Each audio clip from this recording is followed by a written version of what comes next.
பாரதிய ஜனதா கட்சியின் நிர்வாகியும் நடிகருமான சரத்குமார் அவர்கள் நம்முடைய இருக்கிறார். சார் வணக்கம்.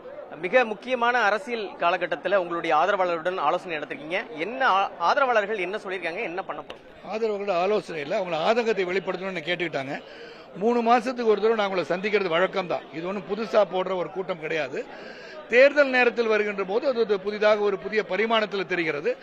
ரெண்டாவது, நான் இணையதளத்தில் நான் பதிவிட்டிருந்ததை வச்சு இவங்க சோர்வடைஞ்சிடாதீங்க, பொறுத்தார் பூமி ஆழ்வார்லாம் போட்டதெல்லாம் கோடிட்டு காட்டி பல பத்திரிகையில சரத்குமார் அதிருப்தியில் இருக்கிறார் என்று வெளிப்படுத்துறேன். நான் என்ன சொன்னேன்னா, நம்ம ஆதங்கத்தெல்லாம் இருந்தா கூட நம்ம சிறப்பாக செயல்படணும்னு தான் அதை பதிவு விட்டுருந்தோம்.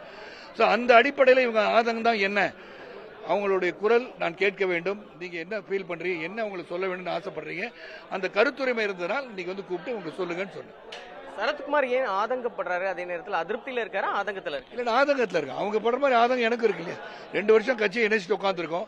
Person was been active is keeping குவைட்ன்ற மாதிரி இருக்குல்ல. வேலையை செஞ்சுட்டு கண்டினியூஸா 24 மணி நேரம் வேலை செஞ்ச ஒருத்தர் வேலை இல்லாமல் எப்படி இருக்கும்? அந்த மாதிரி நிலைமைக்கு தள்ளப்படக்கூடாதுல்ல. கட்சியில இணைஞ்ச பிறகு நீங்க பொறுப்புகள் வழங்கப்படாமலே நீங்க கர்நாடக தேர்தல் இருக்கட்டும், வட இந்திய தேர்தல் முழுமையாக பிரச்சாரம் பண்ணி அப்படி இருக்கும்போது உங்களை ஏன் பயன்படுத்த மறுக்குன்னு நினைக்கிறேன்? அது எனக்கு தெரியலையே, அதுதான் கேள்வி. நீங்க கரெக்டா கேக்குறீங்க. நான் மகாராஷ்டிரால போய் எலெக்ஷன் கேம்பெயின் பண்ணிருக்கேன், அங்க ஹிந்தியில போய் பேசியிருக்கேன், கர்நாடகா தேர்தலில் போய் PC மோகன் மற்ற கேண்டிடேட்லாம் ஜெயிக்க வச்சிருக்கேன். So when I was required over there, why am I not required in தமிழ்நாடுன்னு எனக்கே புரியலையே. அந்த ஆதங்கத்தை வெளிப்படுத்திருக்காங்க, அந்த ஆதங்கம் தான் எனக்கும். கட்சியில் இணையும் பொழுது உங்களுக்கு என்ன உத்தரவாதம் வழங்கப்பட்டது, அதை எதை இப்ப சொல்ல வாட் வாஸ் டிஸ்கஸ் தான் சொல்ல முடியும். உத்தரவாதம் நாளைக்கே வாங்கி தரேன்னு அவங்க சொல்ல, இதெல்லாம் பண்ணலான்னு சொல்லி தேசிய அளவில் இருந்தால் தான் உங்களுக்கு நல்லதா இருக்கும்னு சொல்லி அது நம்ம அண்ணாமலைஜியே சொல்லியிருக்காங்களே. Sarathkumar the person who should go to the centerனே சொல்லியிருக்காங்களே.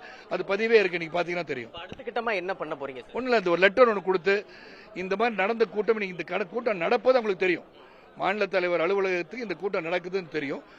இதை ஒரு கோரிக்கையா வச்சு எங்க வேண்டுகோளா இவ்வளவு பேர் இவ்வளவு சொல்லியிருக்காங்க, கருத்துக்கள் சொல்லியிருக்காங்க, இதை நீங்க உடனடியாக பரிசீலித்தால் சிறப்பாக இருக்கும். தேர்தலை சந்திக்கும் முன் இதெல்லாம் பண்ணாதான் அவங்க சிறப்பாக செயல்படுவான்னு சொல்லப்பாங்க. தேர்தலில் ஏன் நிக்க மாட்டேங்கன்னு சொல்றீங்க? என்ன தலைமை இல்ல, என்னை பொறுத்த வரைக்கும் நான் எதை செய்தாலும் சிறப்பாக செய்யணும்னு நினைக்கிறேன். இப்ப நான் சட்டமன்றத்தில் 8000 மேல கேள்வி கேட்ட ஒரே சட்டமன்ற உறுப்பினர் சரத்குமார் தான். அப்படி இருக்கும் போது இந்த முறை நான் தேர்தலில் நின்று வெற்றி பெற்று சட்டமன்றத்துக்கு போனா அவ்வளவு காலங்கள் கொடுத்து அவகாசம் கொடுத்து ரிசர்ச் பண்ற அளவுக்கு எனக்கு பொறுமை கிடையாது. When I cannot represent the constituency properly, I would like somebody who is more responsible or who I have created.